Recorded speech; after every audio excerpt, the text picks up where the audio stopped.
안녕하십니까. 매일 아침 조간신문의 주요 기사를 딱딱 풀어서 해석해드리는 조간 딱풀 1월 15일 월요일에 인사드립니다. 문재인 정부 때죠. 2018년에 12월에 9.19 남북 군사 합의에 따라서 남북한의 최전방 감시초소 GP를 서로 철수를 하기로 했죠. 그런데 그때 양쪽이 현장 검증을 했는데 실제로 GP를 철수를 했는지 현장 검증을 했는데 북한 쪽 GP에 대해서 이 현장 검증을 하면서 우리 쪽이 현장 검증을 하면서 핵심 지하시설 GP 밑에 있는 지하시설 파괴 여부를 확인하지도 않고 문재인 정부가 북한 GP 시설이 군사적으로 불능화됐다 이렇게 발표를 한 사실이 또 드러났습니다. 문재인 정부 시절에 있었던 남북 관련 여러 가지 의문점들이 많은데 새로운 것이 나왔죠. 자, 조선일보가 단독으로 이 기사를 일면 톱 그리고 3면으로 보도를 했습니다. 일면 톱은 북만 믿고 겉핥기로 끝난 GP 검증. 3면은 북 GP 지하 파괴 확인 못해 이렇게 군이 보고했는데도 문재인 정부는 묵살하고 북한 GP가 불능화됐다 이렇게 발표를 했습니다. 상당히 위험한 일이죠. 조선일보가 이것을 일면 톱하고 3면까지 쓸 정도면은 가뜩이나 최근에 북한의 위협이 계속되고 있습니다. 오늘도 어제도 오후에 또 미사일을 발사를 하고 뭐 전쟁을 마치 일으킬 것 같은 그런 그 공포 분위기를 조성을 하고 있는데 문재인 정부 때는 그런 위험한 북한의 시설을 확인도 하지 않고 북한이 다 철수했다. 불능화 할 수 그러니까 그 능력이 없다. 도발을 할 능력이 없다. 그렇게 막 발표를 한 것이죠. 이 2018년 현장 검증단이 부실 조사다. 이렇게 부실 확인했다. 이렇게 주장을 했는데 다 묵살했다는 겁니다. 이런 7명을 투입하고도 지하는 못 봐. 당시 문재인 정부는 북한 GP 운영 불능. 근데 군이 최근에 북한의 지하 요새가 가동 중인 것을 확인을 했다는 이야기입니다.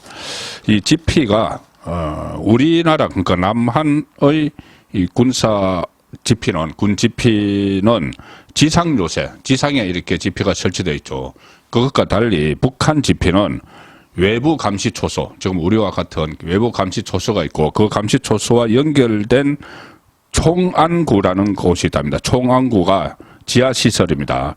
기관총이나 소총 같은 직사하기로 쏠 수 있는 소규모 지하진지인데 그 지하시설이 이것이 핵심인데 우리 군이 GP를 모두 파괴를 했는데 북한은 지하시설을 그대로 둔 채 파괴했다. 기만 순서를 썼는데 그 다음에 신속하게 이제 다시 복원을 했죠.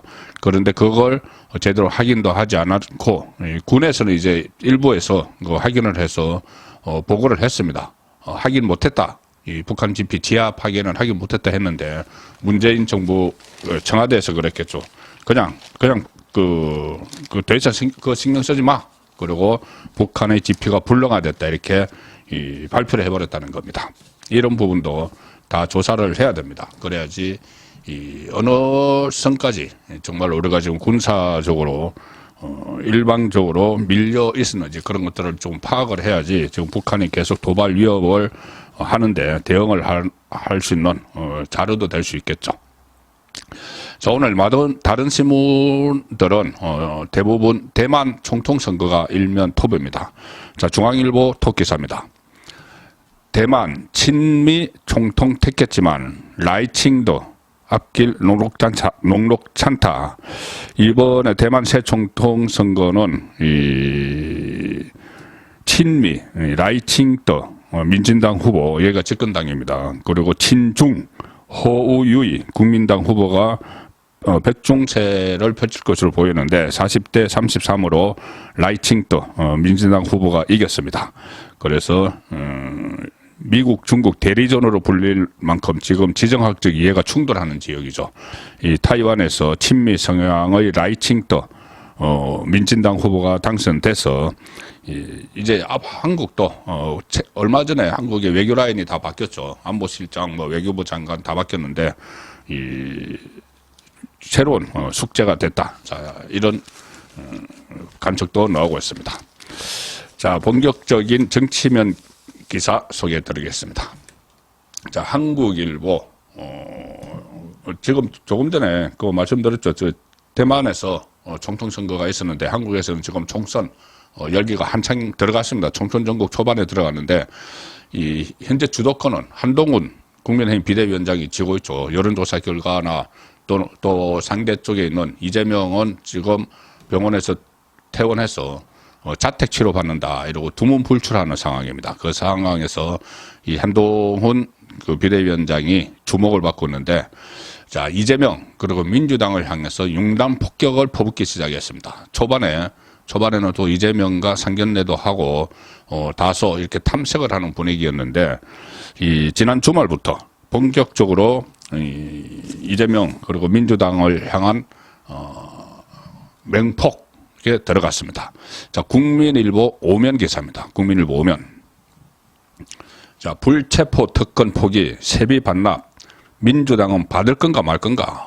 충남 도당 신년 인사에 어제 있었죠. 그 참석한 한동훈. 정치개혁 활용해서 야 사법 리스크 공격. 불체포 특권 포기 서약하자. 이렇게 이야기를 했죠. 이재명을 겨냥한 겁니다. 이재명 불체포 특권 포기에 두 번이나 뒤로 막 숨으려고 했고, 한 번은 실패했고, 법원에서 영장은 기각됐지만, 그리고 이 세비 반납, 나중에 그 금고형 이상 확정이 되면은 재판 기간 동안 세비 다 반납하자. 이 두 가지를 했죠. 이 두 가지 다 사법 리스크에 몰려있는 이재명, 그리고, 유독 이번에 이 재판을 받고 있는 사람들이 많은 민주당을 겨냥을 한 겁니다. 특히 이재명을 겨냥을 한 거죠. 내가 이 제안을 했는데, 민주당은 이것을 받을 건가 안 받을 건가 빨리 말을 좀 해라. 국민이 기다린다. 이런 메시지를 내보낸 겁니다. 이 한동훈 자신이 내세운 정치개혁을 앞세우면서 민주당을 연일 압박하고 있는데, 그때 비대위원장 심사를 통해서 불체포 특권 포기를 내걸었고, 경남도당 신년 인사에서는 금고형 이상 확정치 재판 기간 세비 반납을 제시를 했습니다.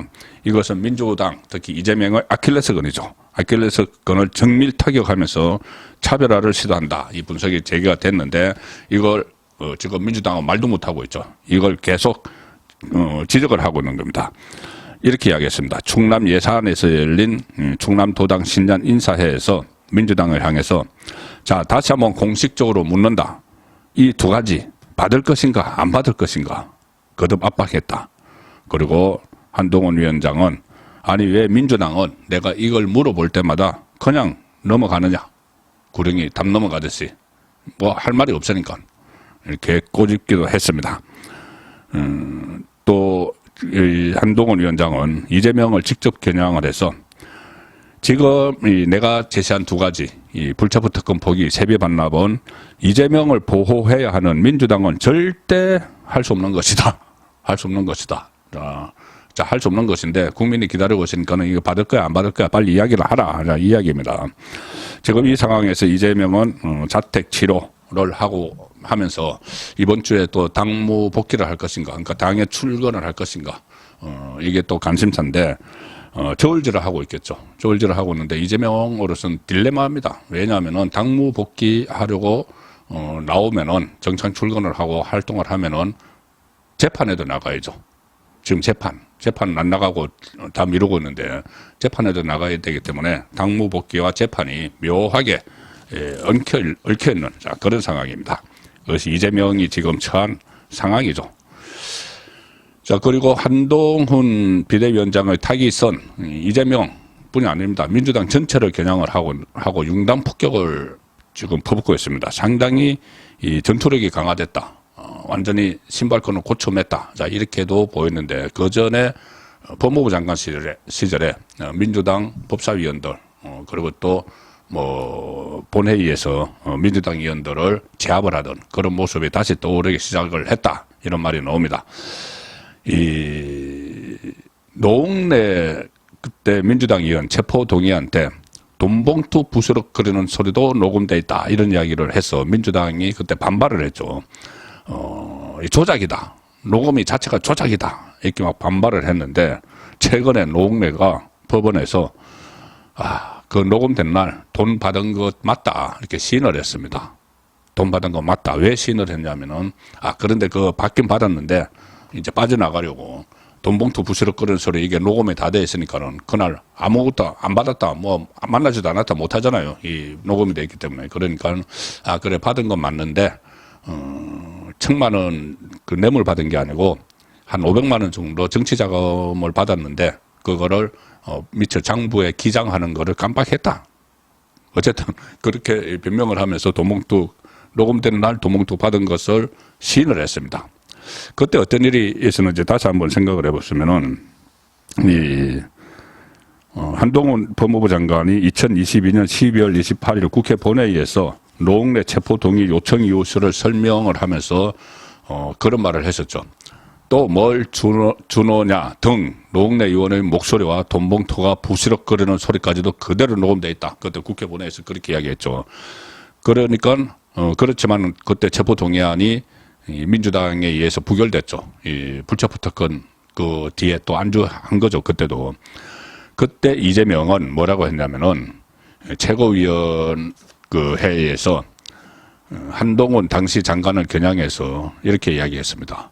판사에게 예단을 주고 신성한 법정을 오염시키는 더러운 행위를 했다. 본인도 나중에 2번이나 그 불체포 특권 포기 요소를 한동훈 장관을 설명을 합니다. 그렇게 했는데 또 비공개로 회의 전환하기 직전에 그때 화제가 됐었죠. 어디서 이상한 소리가 자꾸 들리는데 김남국 의원 돈봉투 받는 소리 같은데 이런 농담을 했죠. 옆에 있는 이 김남국에게 돈봉투 받는 소리 같은데 그러니까는 그 한동훈 법무부 장관이 국회 본회의장에서 돈봉투 부스럭거리는 소리 이걸 가지고 이 자기 딴에는 비꼰다고 돈봉투 받는 소리 같은데 이렇게 농담을 던져서 자기들끼리 웃고 했는데 실제로 그날 돈봉투가 오갔다는 이야기죠. 그게 노웅래가 법원에서 자백을 한 겁니다.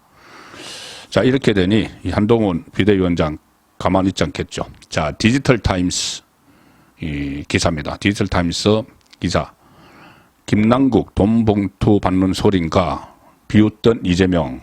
근데 한동훈의 역습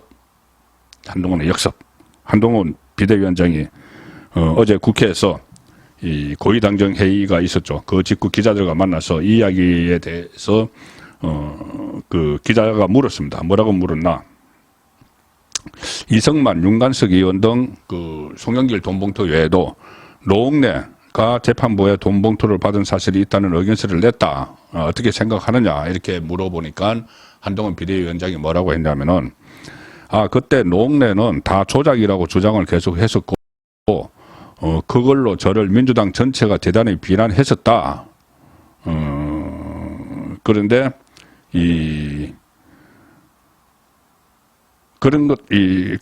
그렇게 이야기를 하면서 다 조작이라고 주장을 했었고 민주당 전체가 저를 비난을 했었는데 특히 민주당 최고위원회의에서 이재명 대표와 김남국 의원이 시트콤 비슷한 걸 했었다. 이렇게 이유를 하면서 그런 것 때문에 정치개혁이 필요하다. 거듭 공격을 명폭을 했습니다. 자, 이 상황에서 지금 이재명은 여러 가지 리스크에 걸려 있죠. 그 중에 리스크 중에 하나가 지금 이낙연이 최근에 그 탈당을 하고 신당 창당을 선언해서 지금 만들고 있고 이 비명계 3명 원칙과 상식 또 탈당을 했습니다. 그 계기로 이른바 제3지대라는 그 논의가 그 우죽순처럼 벌어지고 있는데 지금 뭐 이 사람들 다 나와서 이야기하는데 신당의 이름도 외우기 어려운 그런 것들도 있습니다. 자, 조선일보가 그것을 오늘 종합해 놨습니다. 조선일보 정치면입니다. 한 자리 모인 제3지대 5개 신당 큰 텐트 치겠다 이렇게 이야기했습니다. 이낙연은 텐트에서 함께 먹고 자겠다. 이준석은 색감 살린 비빔밥을 내놓자. 자, 뭐 자기들끼리 좋은 말은 다 합니다. 금태섭 양향자도 빅텐트론 설 연휴 전 합치자 공감대 있지만 통합 주도권 놓고 물밑에서 신경전을 벌이고 있고 개혁신당 이준석이죠. 가는 이념 차이도 걸림돌이다. 뭐 전부 다 보면 민주당인데 이준석 혼자 그 민주당 계열인데 이준석 혼자 국민의힘에서 나가서 아주 여전히 이 우파 쪽에 한쪽 발은 좀 걸쳐놓고 있죠. 자, 그 상황에서 뭐 민주당 사람들과 같이 하던 그 결정을 뭐 내리겠다는 이야기인데, 자, 뭐 앞날은 저는 상당히 불투명하게 봅니다. 제3지대가 지금 들어설 텀은 그다지 넓지 않다고 저는 보고, 특히 이준석 당 같은 경우는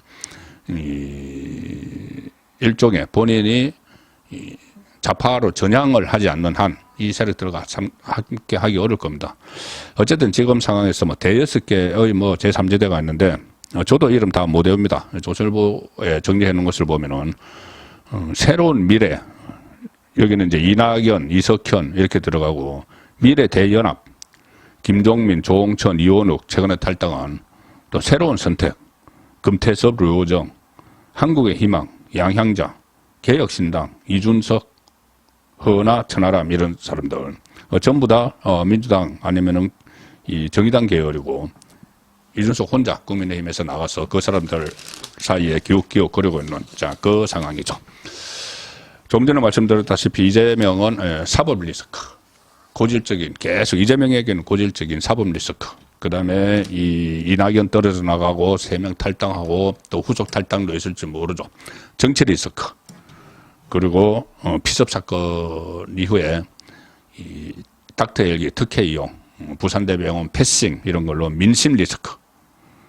자, 그런데 배우자 리스크도 있습니다. 배우자 김혜경 씨 리스크. 4대 리스크네요. 이재명, 사법, 정치, 민심, 배우자 리스크. 자, 오늘 부산일보가 이런 기사를 인터넷판에 실었습니다. 이 제목은 이겁니다. 우리도 한 방이 있다. 김정숙, 김혜경 쌍특검 카드 만지작. 야당의 쌍특검법 공세에 맞서서 김정숙 비리 의혹 제기 검토. 여당이 이재명 배우자 김혜경 경기도 법인카드 유용 의혹도 있다. 다만 국회 의석수가 모자라서 입법화는 불가능하다. 특검법을 통과시키는 것은 불가능하다. 그런데 여론전은 필요한 거 아니냐, 이런 목소리가 높아지고 있다는 겁니다.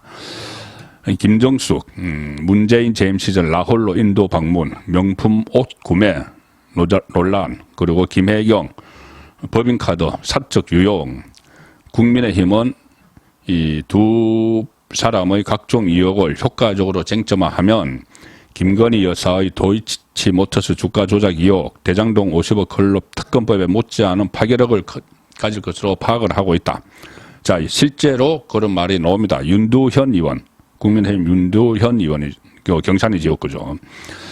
쌍특검 운운할 게 아니라 지금 김건희 여사 도이치모터스 또 50억 클럽 그것만 자꾸 가지고 할 게 아니라 혐의가 드러나고 증거가 확보된 이 수원지검에서 수사 다 하고 있죠. 김혜경 법인카드 유용 사건이나 김정숙 명품 옷 구매 의혹 사건을 특검하겠다고 천명하는 것이 사례에 맞을 거다. 국민의힘 소속 이종배 서울시의원은 최근 김정숙 국고손실 및 업무상 횡령, 배임, 직권남용, 권리행사 방해 혐의로 서울중앙지검에 고발을 했죠. 국고손실은 그 이야기입니다. 2018년 10월 문재인 정부 시절에 인도의 초청이 없었음에도 스스로 요청을 해서 나 좀 초청해줘 요청을 해서 타지마를 방문했다.